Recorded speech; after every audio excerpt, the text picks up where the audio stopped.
Greetings, friends! It's Denise again with Denise's Dancing Paintbrush, and this time I am working on a watercolor. I got a commission to paint a lady's cat, and so I've drawn it all out first using my photo reference that was given to me. Actually, I had to use 2 or 3 of them and sort of compile them together because not one of them had all the parts of the cat. And you kind of want to see the feet and all of that. So the first thing I do is very palely, very lightly, I outline around my pencil lines and then go and erase all the pencil lines before I begin painting. That way, the pencil has disappeared and all my guides, and I can begin laying in some very soft background colors. Now this cat is very mottled, has lots of black and brown and little white feet and a white bib. But the owner of the cat wanted me to paint her with a lion costume on. Apparently she did not mind being dressed up in costumes, and this one was a particular favorite with the owner, and so the cat has a lion mane, a fake costume on, which is why she looks a little furry around the face.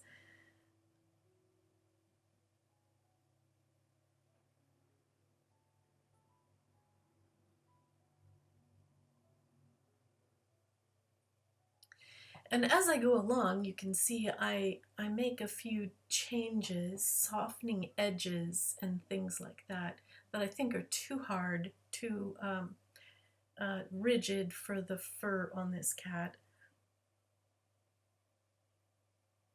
Personally, I thought that the cat was very cute without the costume, but I'm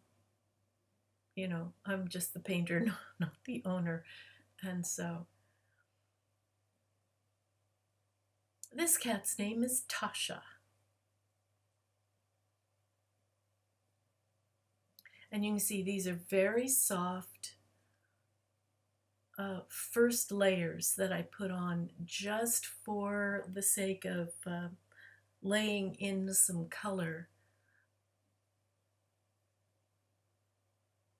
And as I go along, I'm going to build up the layers that will be very, very dark black and brown.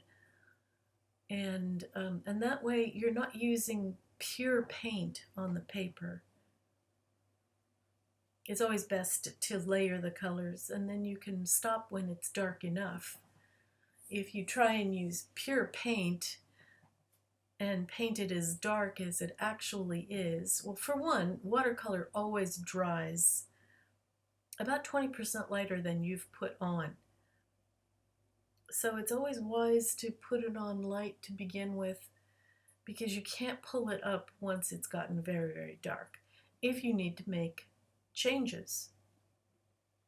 And sometimes that happens. Sometimes you see a flaw in your drawing that that just wasn't apparent before you started putting the color.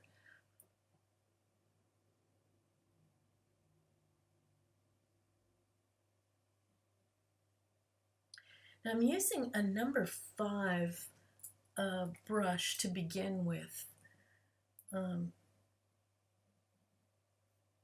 Unfortunately, the numbers have all rubbed off on these brushes, so I can't tell you exactly, but I believe that it's a number 5 or a number 6, a very wide brush to begin with, to lay on, lots of wide background color.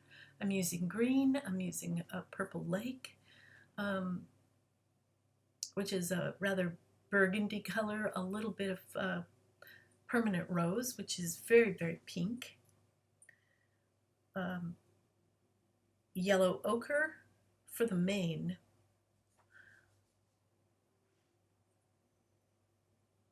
a Indian red brown along with a not ultramarine, I mean a burnt umber for the brown on the fur. But the black is not black. What you see me painting with is really indigo mixed with the burnt umber along with a little diazonine violet. I don't use pure black. Black is a very flat color. I mean, they sell it in the tubes, and I guess there is a place for lamp black, but it's a very flat, lifeless blech color. I would rather mix blues and violets and work with that, building up dark color, than to use the lamp black that comes in a tube. It's just too flat. The blue that I am mixing along with the violet is Prussian blue. It's a very deep navy blue, and it mixes very well with the burnt umber to give me a lovely, almost pure black. It's kind of a charcoal. Now I also have to build up shadows in the mane that goes around the cat's face, and it's rather a tan color, sandy color of fur, but as it gets closer to the face, it kind of bunches up and has shadows in the fur. And I'm using the pink, the Purple Lake, not Purple Lake, well, Purple Lake and the Permanent Rose, along with the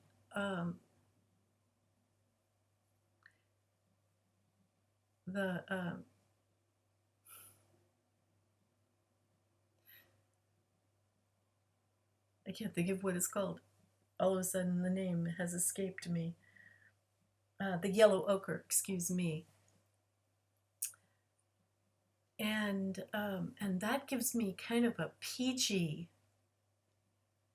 tan. And later on I will add a little bit of my burnt umber along with the Purple Lake and the Permanent Rose. You see there, I'm putting in the very dark shadows now. A lot of burnt umber mixed with the Purple Lake. Lovely shadows that way. And we're nearly done, almost to the end. I'm putting a little very, very pale ultramarine blue on the white bib and on the toes there at the bottom, plus a shadow underneath the cat, so that, you know, she's not just floating in space, but she's actually sitting on something. And finally, here it is, our finished product.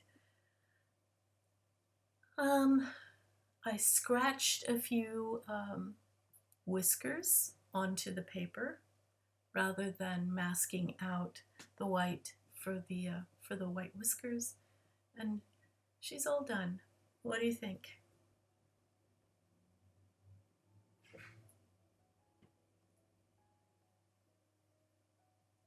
Well, thanks everyone for watching all the way to the end. I certainly appreciate all my fans. Give me a thumbs up if you liked this picture, and do subscribe. I'll see you all next time. Bye everyone.